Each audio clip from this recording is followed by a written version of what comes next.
đi gà bấm mi lâu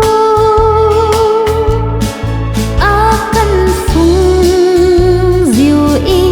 lem si sai ra nắng bấm gà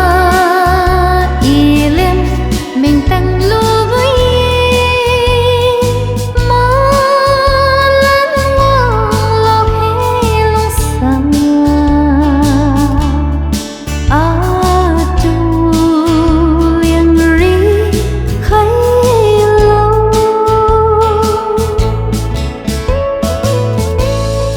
giờ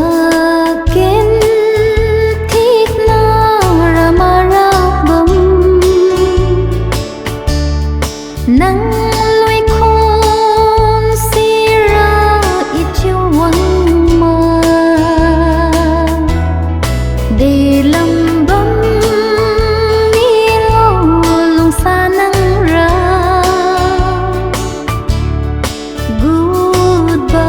goodbye ra đến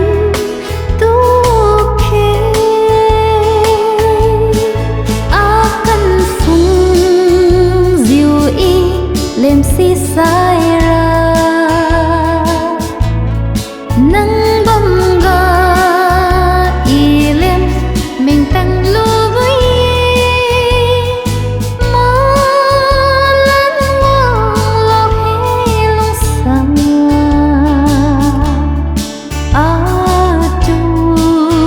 liang ri khay lâu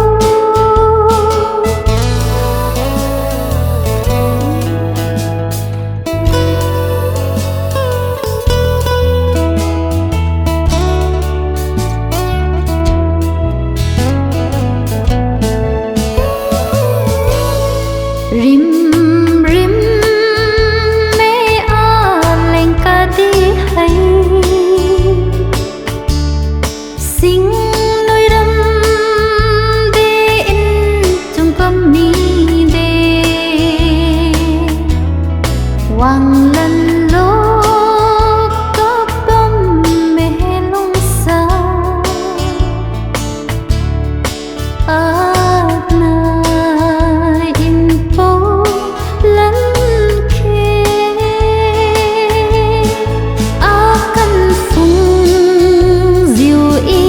lem si sai